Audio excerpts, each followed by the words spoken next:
You're listening to the Living Inside Out podcast, and I'm your host, Toks Arutere. This is episode 80.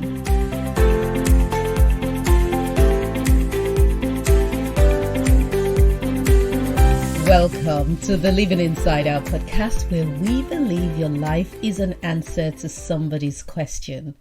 Episode 80 is Turning Pain into Purpose with Ashley Randolph.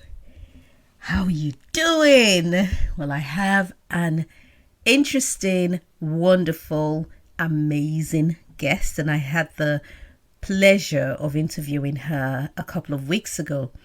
I'm not even going to go into any preamble. We've got to dive straight in. But I want you to grab your fuzzy socks, make yourself a cup of tea, grab some juice or some water, some biscuits. Just sit comfortably. We're going on a ride because storytelling is good for the soul.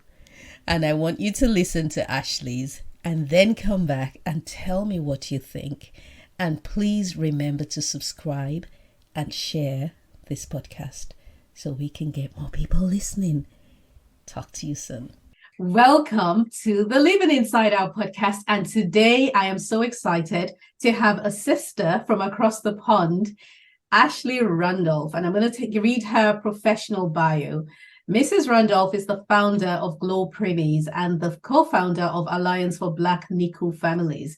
She is the mother of 3 children born premature. She's also an accomplished author and speaker and was named Mrs. America Virtuous Woman of 2021.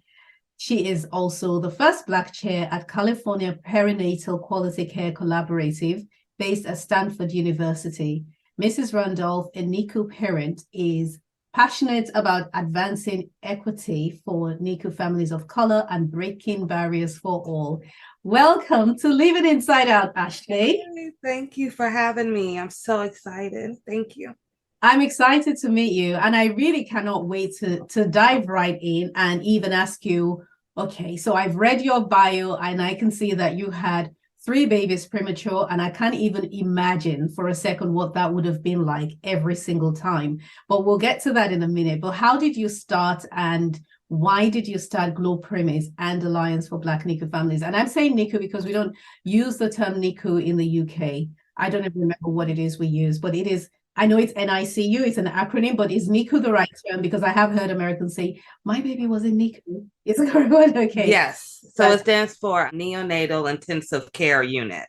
Exactly. And that's just a department that they go to. So that's the correct term for America. Okay, awesome. So how did you start? Why did you start?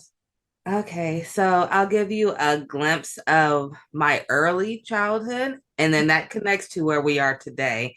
So I was actually born in Berlin, Germany, and I was there when the Berlin Wall came down. And so without knowing, that specific moment made a tremendous effect on my life, because now I look back and I'm all about breaking barriers and making sure there's no division. And I believe it kind of goes back to that starting point. So growing up, I knew I wanted to work in the medical field. I didn't know where. And then in high school, a lot of my pregnant friends would come and ask me questions about their pregnancies. And I would just go and Google it and research what I could and give them advice. In a way, I was a doula before I even knew what a doula was. Okay. And it for sure wasn't popular. This was about 2005, 2006. After that, I went to college, 2006. I went to Xavier University in Louisiana. It was a year after they had Katrina, the hurricane. And so the city was still devastated. So I went there for biology pre-medicine and a minor in chemistry. And at this point, I knew I wanted to be an OBGYN. Wow. So I was in the pre-medicine program. About a year later, I said, okay, well, I want to do public health too, but I'm not sure where I want to go, which path. So I went to Tulane at the same time. So I'm going to 2 colleges for 2 different majors and a minor, still trying to figure out what path I want to take. And then we get to my senior year. My senior year, I'm studying for the MCAT. I know I want to go to medical school. I know that my dream job is the World Health Organization at this point. I still don't know how they're going to work together. And then I find myself pregnant with a little over a semester. So halfway through one semester. So I have 1.5 semesters to go. And I find myself pregnant and I was devastated. And I was so sick. And so after a few weeks, I went to the school nurse at Xavier and I told her, I'm sick. I don't know what's going on. I had an idea I was pregnant. Didn't want to say it though. Yeah. And we were very close. So she had me take a pregnancy test. She came back with her clipboard, but she never looked at me in my face. And then she walked me in the back and then she did all her calculations. And without ever looking up, she said, "You're about between 6 to 7 weeks pregnant. Oh. Unfortunately, we have no family housing and you will have to move off campus." Really? And never looked me in my face. One conversation in one sentence. In one sentence. So I said, "Okay, thank you." And I walked out, which How old happens were you a lot. then? So at this point, I was 21 because I Wow. had Aiden at almost 22. Oh. And I'm at my 4th year of college. No, I was 20 going on 21. So I was my 4th year of college. And I had grown a rapport with this doctor because I had to see her every semester for a tetanus shot or checkups, whatever we needed for college. So I was devastated at that moment that we had broke that connection. I moved off campus and then it started to get hard for me to get back to campus to eat dinner. And so at this point, my family had just found out I come from a well-to-do background. And my uncle was a millionaire before he passed away. And so as soon as they found out I was pregnant, and I'm in Louisiana at the time, and we're all in California, my family, they immediately cut off all connections. So no phone calls, no more. That coming. Are you serious? Wow. Everything was just completely shut down. So I was like, okay, what am I going to do now? I have nobody's talking to me. My mom, my dad, my grandmother, my uncle, nobody. I met a young lady in the neighborhood and she was a high school student and we're still friends today. And she had a 1-year-old and she saw me pregnant and she said, "Hey, have you ever heard of the food stamp program?" And I said, "No, what is that?" And she told me what it was. She took me and introduced me to her grandma. And that same week, they took me to the food stamp office. That's what we call it. And so we went there and I did my application. And the caseworker pulled me to the back. And she said, "Well, you're in college. So that doesn't qualify you for this program. So you have 2 options. You can drop out of school and get these benefits. No. Or you can stay in school and try to figure it out." You are kidding. Now, looking back now, I wish I would have been offered a food bank or a church or somewhere where I could have went to get help. I was not given that option. And you were so young as well. I was so young and my family had already stopped talking to me. So a decision like this, I had to make on my own. Your own, yeah. And I dropped out of college. Oh, wow.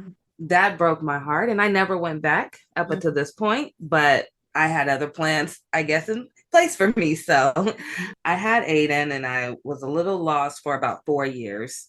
And then I have an aunt who lived in Houston, Texas, and her husband died. So I went to Houston to help her. And ironically, the same young woman who was a high school student is now older and she's living in Houston as well. Oh, wow. Okay. So me and her reconnected and we became friends again. And then I met her kid's father's uncle or his brother. So her kid's uncle, who is now my husband. Oh, wow. So we started dating. And then 2 years after we started dating, I ended up staying in Houston. We got pregnant with our first child together. We were so excited. And then I started getting sick again at 7 weeks pregnant, same as the first time. Now with Aiden, he was born at 34 weeks, and that was my firstborn. I lost 30 pounds with him and with all 3 kids because I suffered from hyperemesis gravidarum. And I literally was sick every 15 minutes to the timer. The whole entire pregnancy until the moment I deliver, and then I'm fine. No medication ever worked. Oh my God. So with him, At about 6 months pregnant, I started to take different testings to see if, Ada would have any abnormalities. And so the doctor called me and told me one time, your child will have a lot of abnormalities. He may have cleft lips. He may have too many toes. He may have too many chromosomes. We don't know what to expect. I suggest you get a late term abortion. I chose not to. A few weeks after that, I started having preterm contractions. And so that's when I forced myself to leave Louisiana. Well, why did he think? No idea. To this day, I still You don't run know. tests or? Nope. They did the general blood tests that they do for we do the drink for the diabetes, the general lab testing.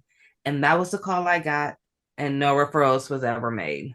So it was just, here is your outlook. So it was a lot of, you have two options that happened with my first pregnancy. This is eye-opening. I don't know how I got through it looking back now, but somehow I did.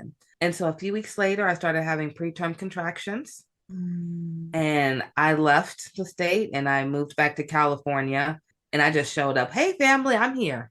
Wow. And I was about 32 weeks pregnant, and Aiden was born at 34 weeks to the day. Wow. And then he had a short NICU stay, 2 weeks, but he didn't have anything wrong with him but jaundice. Wow. And now he's 12, he'll be 13. He skipped a grade. He's brilliant. And he has to wear glasses. But compared to what the doctors had told me, and how I was they wearing glasses at 12 anyway, or me 11. too. So I was too. So I will take that and run with it. 100%. Yeah. And I'm very blessed for him to be here. But definitely the doctor had told me, we don't know what's going to happen with him. You should have a late term abortion. And I said no. So now looking back, why do you honestly think he said so? I really still don't know. I don't know. I don't know what labs he even could look at to see that. And I've never heard them complain or say anything about his ultrasounds. So I really don't know. Jumping the gun a little bit, but in your organization with other Black families, have you heard anything else like this? Does this seem to be a common trend? Yes. Really? And it's usually with high-risk pregnant moms. There's usually sometimes if you push the doctor, then they can, tell you a little more of why they think that, and then you can get a second opinion. So were you considered high risk because of the sickness, or why were you then, did you say you were high risk even? I was never high risk for my first pregnancy. That term was not used for any of my pregnancies until my second and third. Yeah, which is understandable because they're going off. You already had. Wow. Yeah. So the first one was kind of, well, and maybe I was too sick, and maybe Aiden was showing small on the ultrasound. I can only assume and guess. I don't know. But to say his intestines may be in or outside of his stomach, he may, that was just, he gave a long list. And I really don't know where he got that from. And he's fine. And then for the second one, I started telling you that was in Houston. Yes. I started to get sick. They tried numerous medications, even some not FDA approved. Wow. Nothing worked. I was staying hospitalized all the time because I was just too sick, and they had to keep me hydrated. At about 23, 24 weeks, I started having preterm contractions. And this is when I learned to advocate for myself. I went online and I found that there was a shot, and it was a progesterone shot. And it could help with your preterm contractions for 7 days. I went and asked my doctor for it. And my doctor said, you qualify. You've already had a preterm child. You're African American, the whole list. Now I'm on state insurance. So I'm on, we have Medicaid in Houston. She sent the request to Medicaid, and then she calls me back and they said, no, they will not pay for it. They did not think that I needed it. So I looked to my boyfriend, who's now my husband, and I said, if we want our baby to have a fighting chance, I need to go back to California. Oh, wow. So I left Texas, and my son and I moved back to California, and I got on their state Medi-Cal program, and I had it within 2 weeks. I'm getting the shot. And my preterm contractions, it would pick right back up right when it's the day for me to go get my Go shot back and again. get another shot. Yeah. And would you know that they no longer have that available for pregnant moms anymore because the FDA said that they do not see any benefit from it. But I am a strong advocate for it because I believe my daughter would have been a micro preemie without it. Yeah. So unfortunately, they took it away. I believe that saved her. And at 34 weeks, she came early. Same as Aiden. And she'll actually be 9, May 29th of this month. Oh, wow. So she's a big girl now. And she spent 2.5 weeks in the NICU. Now, a year later, a few months later, we moved back to Texas. We're in Texas now. I find myself pregnant again. I'm like, oh my goodness, I'm going to have 2 under 2. I'm going to go crazy. Oh, yeah. So that was the first thing on my mind. And then I probably was going through postpartum depression, but I never got diagnosed for it. Oh, dear. Because was like most moms, you have your baby, you go to your 6-week checkup, and then life just happens. Life happens, and you don't see your doctor anymore. So it remained undiagnosed. And then I got pregnant again. Immediately, like the same day I found out I'm pregnant, me and my kids pack up and move back to Sacramento. Okay. We're here in California and everything's going fine. I'm going to my doctor appointments. I'm on the right programs. I'm learning to advocate for what I want and what I don't want. And then at 5 months pregnant, I walk into my doctor's office and I'm still suffering from HG like every time. And my doctor is standing behind the receptionist. And the doctor's looking down at her clipboard. And the receptionist looks at me and says, "Oh, I'm sorry. The doctor will no longer see you anymore because she said you and your baby are a liability to her facility." How? Okay, I don't even understand that. Yeah. So at that point, I did know HIPAA and I knew of HIPAA laws and things like that, but it just didn't cross my mind that, hey, she just said this in front of a waiting room of pregnant moms and basically let me go as a patient. This is not right. Okay, I don't know. So how does it work? So you're on Medicaid. Medicaid pays her, isn't it? Yes. That's how it works. So how were you a liability? I have no idea, but I do believe that she was referring to my hyperemesis gravidarum.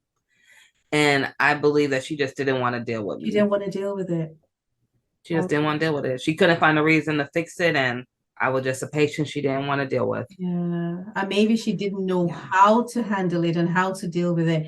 Because I lived in Atlanta for a bit. And I remember when I was pregnant with my 4th, the doctor I went to see, because navigating the US healthcare system is totally different. Like over here, we've got the National Health Service and it's free medical care for everyone. And it's very good medical care too. Mm-hmm.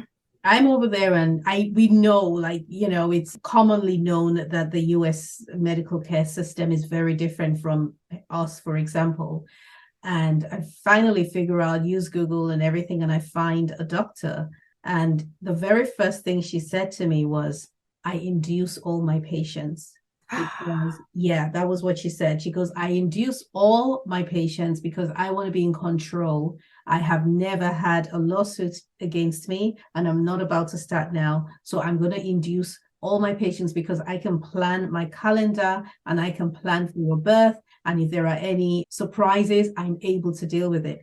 And I just remember thinking, I have never heard of such a ridiculous thing in my life. But thankfully, I came back to England and I had him safely over here. But yeah, so that. Oh my. Yeah, just completely taking the power away from you and your own body. Yeah. That's all it is. Taking the power away. I'm so glad that you were able to go back to a doctor. That's exactly what, I want for everyone. I didn't find a doctor. So I actually ended up seeing an ultrasound tech every week until I delivered. Are you serious? No doctor would take me. Medi-Cal tried and nobody would take me. So I seen an ultrasound tech. Like, it's okay. It happens. It's not. And that's fine. Wow. So what I actually did was at about maybe 33 weeks, because I'm guessing I'm going to deliver at 34 weeks. I've done it twice already. Exactly. And I go to the ER because I'm sick as always. And the ER doctor comes in and he's like, hey, do you want to sign a form for you to get your tubes tied so you don't have to go through this anymore? And to me, that was like gold to my ears. I said, yes, give me the papers now. Wow. Probably shouldn't have did that in a, environment where I'm already tired of being sick and not thinking logical, but I signed the form. It's just the state of mind you were in as well at the time. I just wanted it to be over. Yeah. And he told me, don't take that form out of your purse. You keep that with you. And when you deliver, you hand that to him. And I said, okay. Well, 34 weeks came. And my husband by this time had moved to California with us because I'm like, I'm not moving anywhere. I just want to stay here. And he moves down. And at 34 weeks, I'm in my grandma's backyard and I'm crying. And he comes out there and he's like, why are you crying? And I said, I don't know why I'm still pregnant. I shouldn't be pregnant anymore. What if something's wrong with the baby? Like everything bad went through my head. Expectation was my expectation. Labor by now. Exactly. Wow. Not even thinking that, a normal pregnancy goes to 40 weeks. I'm just like, why have I not delivered yet? What is wrong? Because I'm not seeing a doctor and I'm really relying on an ultrasound tech. 34 weeks went by, 35 weeks went by. She came at 36 weeks and she was still my smallest child. Wow. So she had to go to the NICU until she could gain weight to 5 pounds. She was 3 pounds, 10 ounces. I immediately got my tubes tied. And I knew from that day forward, I wanted to do something else. Yeah. And I didn't know how. And then a few days go by, and then I realized that Jamie's coming home now from the NICU. And I want to say my first daughter, I named her London. So, because we named her London off of me being from Germany. So, we have Aiden, London, and Jamie. And Jamie's middle name is Berlin, ironically. Oh, interesting. So, yeah. So, I kept the European theme. So, I went ahead and I sat down and I said, okay, I got nothing from the NICU 3 times. I got no resources. I got no diapers or wipes that most people go home with from the NICU. Somebody has to do something. So I sat down and I wrote down GLO. And then I wrote out God's little ones. Oh, beautiful. And so that's how Glo Preemies came together. And it started as a support group for African-American NICU families. And it was just for Sacramento, but it has grown to now we're international. And we have a 3-step program that stays with the NICU baby until it turns 18. And we work with mom, dad, and the baby and any siblings. And we have so many programs underneath our nonprofit. You wouldn't even believe me, but we fully take care of our families either by ourselves or we work with hospitals, and we also work with healthcare insurance companies. Oh, wow. So just to make sure that any need that they have actually gets met from beginning to end. Oh my! And that's Glo Preemies started. What a story. Oh my gosh. It's literally made me emotional because whew.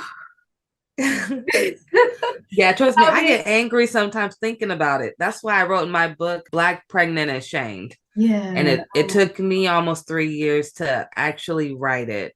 But when I did, I have heard nothing but how powerful that book is, because it really shows the healthcare system in a different light. Yeah, it really does.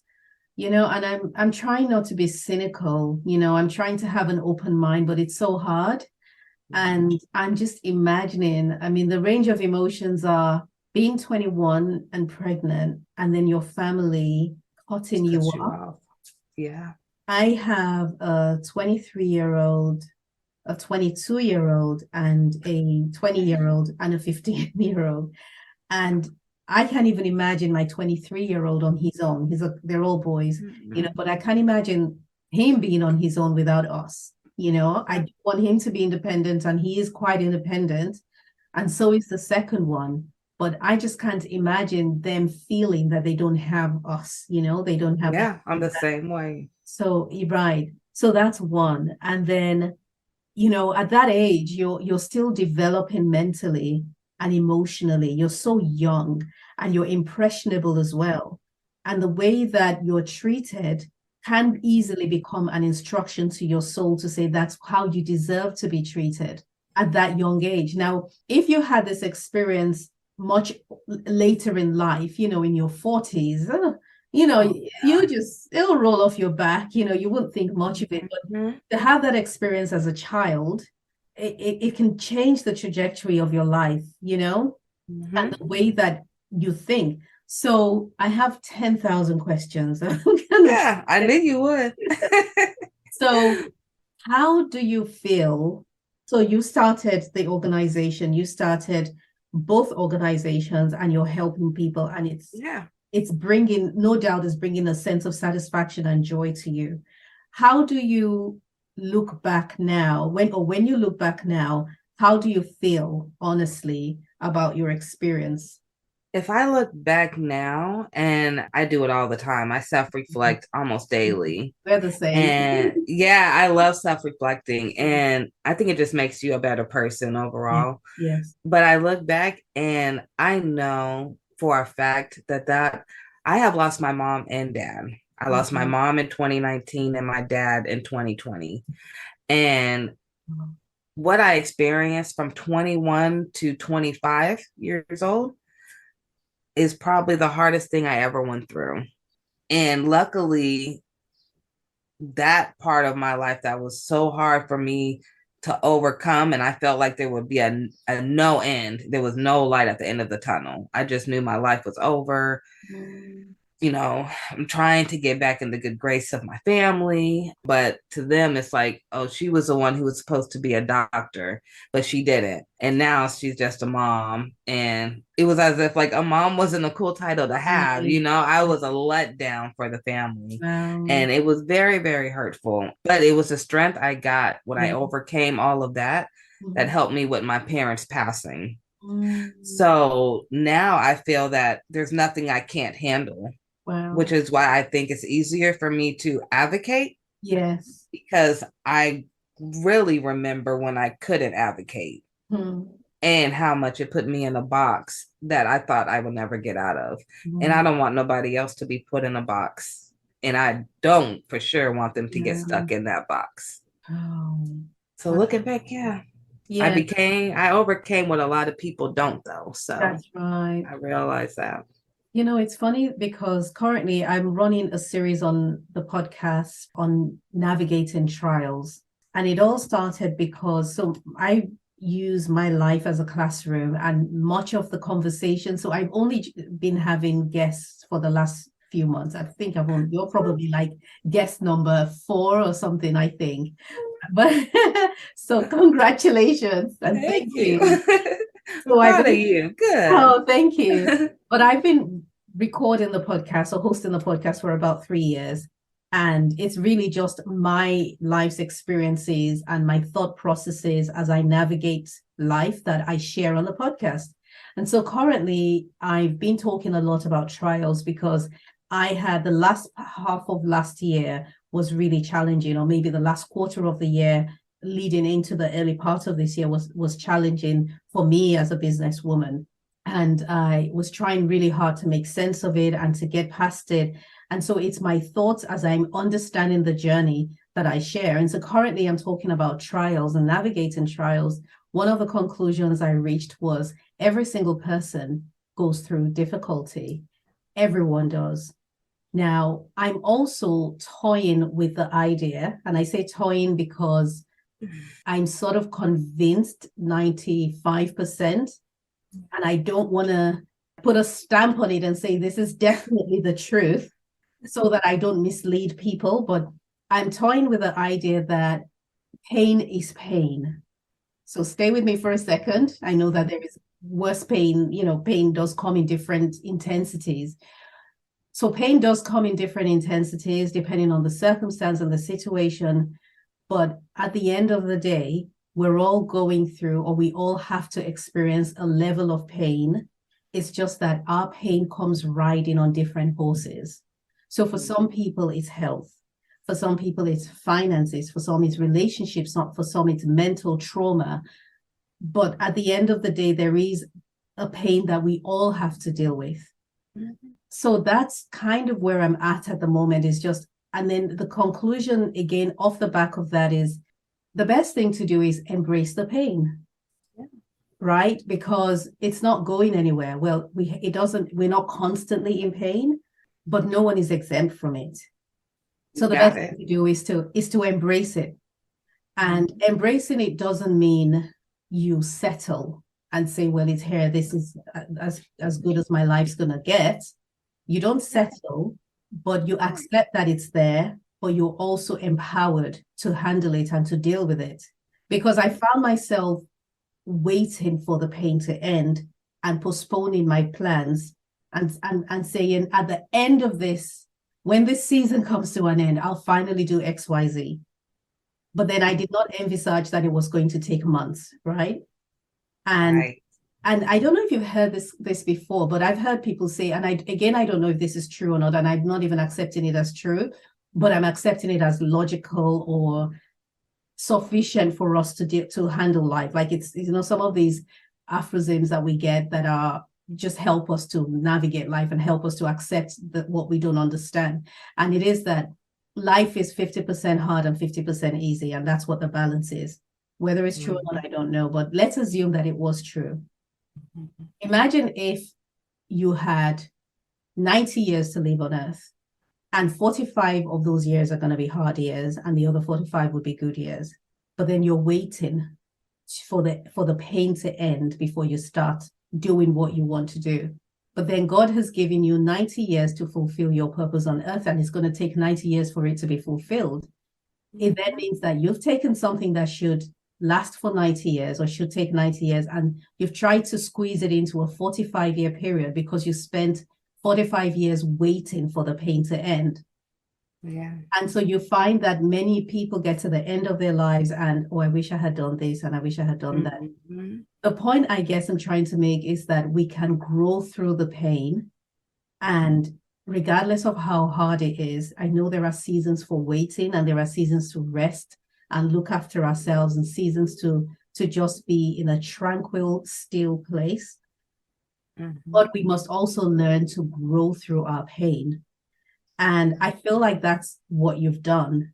Yeah. Whether you chose to do it or not, that's what you did. You had a baby at such a young age, and the baby was premature, and you heard someone say to you that the baby was not going to be healthy. And then you had, one of my hardest things to deal with is rejection. Yeah. My husband laughs at me. He goes, sons, they say, Mom, it's not personal. I really don't like being told no. Oh, yeah, the same way. So you're the same. So I can imagine what it would feel like for someone to say, well, I'm sorry, you're a liability to my clinic. Mm-hmm. And then you still keep going. So well done. Your story is so inspiring. But then I also am learning now, and this is probably what the next episode of the podcast is going to be about, is that we don't draw inspiration only from our present and our future, but we can draw inspiration from our past as well. Absolutely. Wow. So how do you feel that this has shaped the way that you think? You've sort of grown through it. Maybe a different way of putting the question is, how different do you think your life would have been if you didn't have that experience? Oh, yeah. I love that question. So to go off of what you just said, I definitely went through growing pains, and I had to, just like a teenager go through their growing pains when they're going from 5 feet to 6 feet and, their legs hurt. Something has to hurt for you to stretch out. And I do believe exactly what you just said, that I went to college. I knew I wanted to work with babies. I knew I wanted to work in research and policy. I didn't know how it would merge. I didn't even know the right terminologies to use at the time. But if it wasn't for me actually having my own experience, I wouldn't know what to change. Right. And then I would have just been another person, a part of a system that needs to be changed. Yes. So I believe that I had to have that. Yeah. And Yeah. maybe I didn't get it the first time. So divine intervention said you're going to get it 2 and 3 times until you get it. And so Mm. after the third one, I finally got it. Wow. And I have luckily been able to help hundreds and thousands of people since then, rather through my own organization or advocating somewhere, speaking somewhere. Yeah. I've been helping change a lot of policies in America. I'm starting to work my way towards Africa and Europe right now, Amazing. and just trying to do my part. Yeah.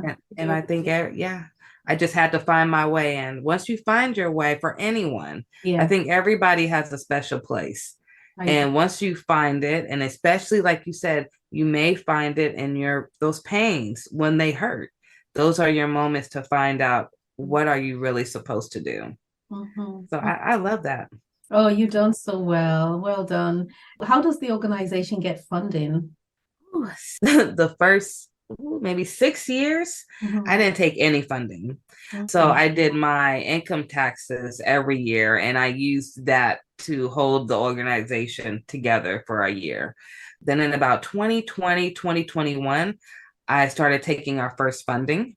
So they have all been sponsorship opportunities from different organizations and companies. Mhm. Now, at this point, we have a lot of things going on. So we have clothes that we sell now to help raise funds. Okay. We do different events and fundraisers. We have colleges that we're trying to work with at the moment to have fundraising events at their own college. And then we still rely on our sponsors and donors to Mhm. just help us support us and keep us going. Okay, that's great. I'm going to leave the details in the show notes so that people can reach out to you should they want to help, which they should want to help after listening to this. So what advice would you have for someone who is 21, finds themselves pregnant in college, the exact same story on hindsight with the wisdom you've gained now as an adult and just life's experiences and as the president of your organization, what advice would you give to them? Okay, so I hope you guys are listening. From the bottom of my heart, I do want to say that you are not alone. Mm. And there is more stories of things that went wrong than there are what went right. So don't feel ashamed to speak up. I know it can be scary talking to someone who is supposed to be taking care of you and your child. So that's where organizations come in. And you can always reach out to me. I don't care where you are in the world. I will be the best supporter I can and advocate for you, as well as, try to find someone that is also local. I always tell everyone that. Sometimes the people that you need are right in your back pocket. I will not lie and say sometimes it's hard to find. Mm. Unfortunately, even with the world of technology, some resources are still very hard to find. But reach out to another one and let them know I'm looking for a resource for this, and they may have a partner organization that can help you. Don't give up. Mm. This is only a moment in time, and something beautiful always comes out of the hard stuff. Never forget that. Oh, that's lovely. That's really, really sweet. And I love what you said, you're not alone. And I would add, you're not the first and won't be the last to go through that. And Yes. your life is made beautiful by scars and by experiences. It isn't made ugly. So that's really good advice. And so you've also written a couple of books, haven't you? Yeah, I did. So, First one, um, your autobiography, which I have to yeah, read. that is Black, Pregnant, and Shamed. And so it's just my story. And at the end, I do provide some resources on there. But Mhm. of course, that is not all of them. It's just a little toolkit of resources that are really good, Mhm. that don't really get the light that they should. And sometimes it's just because there's no money for marketing. Mhm. So, what you don't know, you don't know. So that was my way of helping uplift them and, just sharing my story with others. So yeah, that was my hardest book to write. Oh, I can imagine because you had to revisit and go down the journey as well of everything that's happened. It's So, almost like journal writing. And right. with journal writing, it's easier to say it, but then when you write it down, you're really in that moment and feeling the emotions. So, Oh, yeah. just imagine. I haven't published a book yet, but I'm in the process of Ooh, writing. So when I get there, yes. when I'm gonna definitely be coming to you for some tips on that, because it is really about my experiences as well, even though it's not quite the same as what you've experienced, but it is bearing your soul can be quite hard as well, because you're exposing yourself for people to judge you as well, isn't it? Absolutely. And when you write your book, let me know. I I really. will add it to, I have a whole bookshelf of Black authors. So I Oh, would love to put you on there. lovely. Okay. Oh, thank you so much. Yeah. So now with the three, how old is the youngest? So the youngest is 7, she'll be 8 at the end of the year. Oh, bless. And then London, she'll be 9 on May 29th. And Okay. then Aiden will be 13, Okay. November 26th. So Oh, at the end of the wow. year too. That's a lovely age gaps they've got there as well. Yeah, They're yeah. all quite One's almost 18. I'm counting them. right. Oh, bless. Wow. And how do you balance it all with being a leader of your organization and also being a mom and a wife as well? How do you balance it? So I'm going to tell you the truth. I'm Mhm. still trying to figure it out. And I loved hearing Sherry in your earlier episode talk about the same thing. There was one part of her episode that I was going to bring up too, and I'll just repeat what she Go said. ahead, yeah. You can love your job so much Mm. that you could sit there for hours working on something. And I think she was talking about painting for her, or she was creating something specific.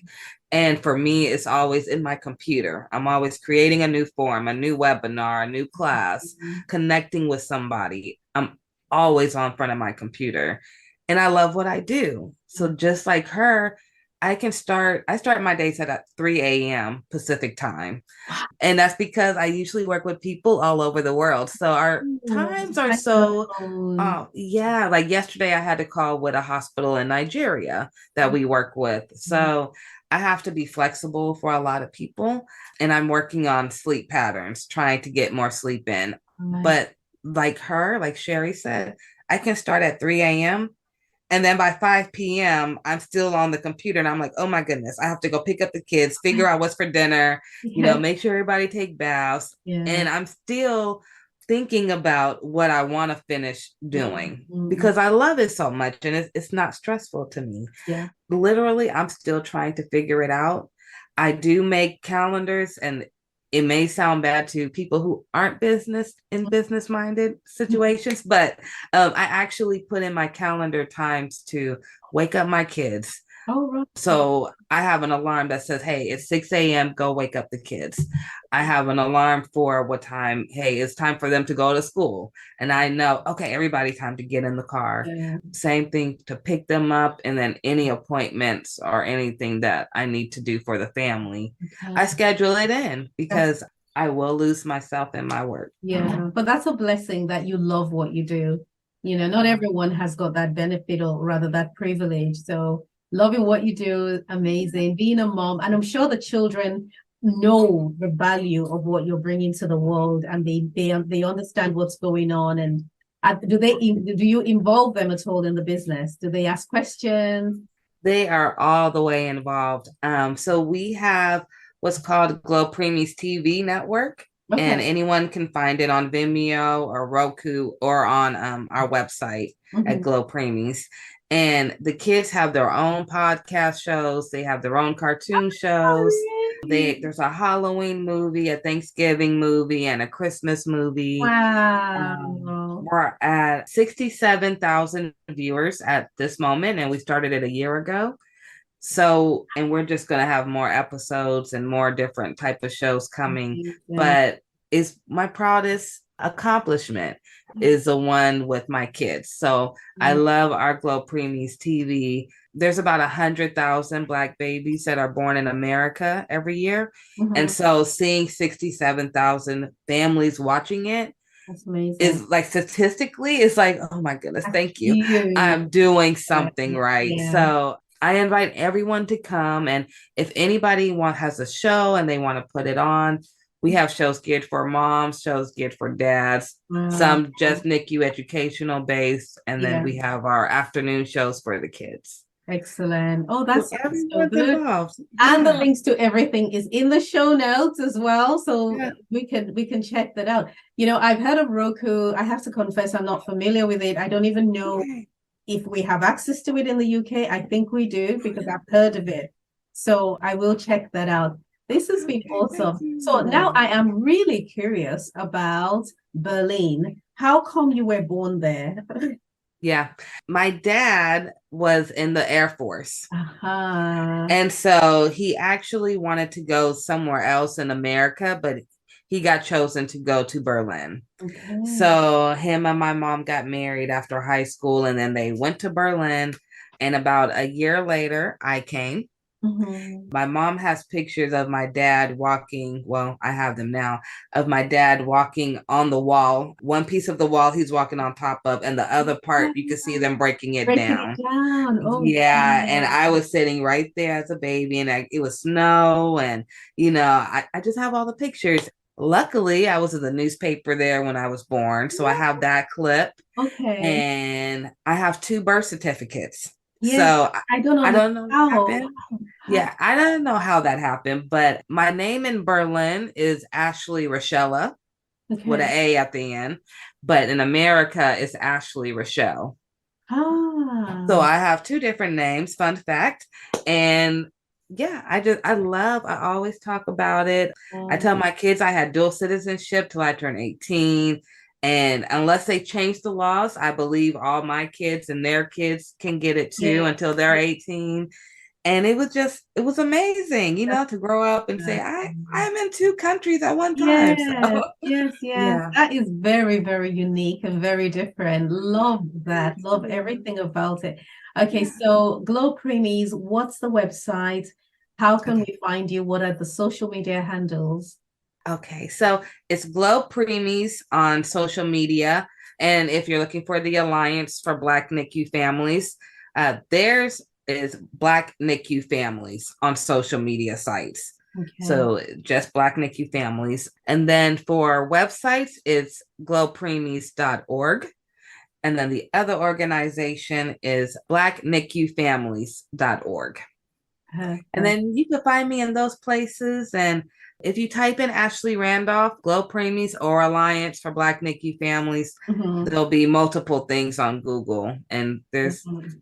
tons of way to read about me and the work I do. And if you see something that interests you, please reach out. I don't mind working with anyone.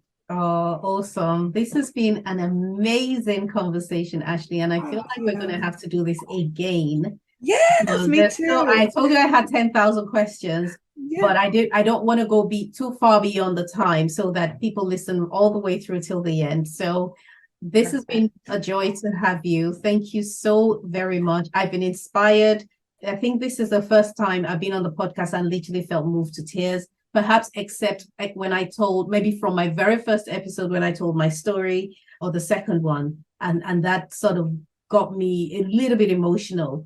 But this Yeah. one, because I guess because I'm a mom as well, and just you hear stories and you hear things, and I know that there are organizations even in the United Kingdom, and Serena Williams highlighted the issues of being a Black mom or being pregnant and being Black in the United States. And I have since seen the same highlights being done here in the United Kingdom. But sometimes when you don't have an experience and your life is so busy, it's very easy to be removed from such experiences to the point where it's just, all right, it's a thing, but you don't feel drawn to it, Right. right? So I'm Mhm. thrilled that we've had this conversation, and I'm really proud to have you on here as well and to be able to talk about it too. So thank you very, very much. And I Thank look forward you. to some more connections with you. I know we're gonna have a long talk, and I Yes. really appreciate you. Love the podcast. Keep it going. Thank you. Thank you so much. And thank you for listening to Living Inside Out. Till next time, leave from the inside out.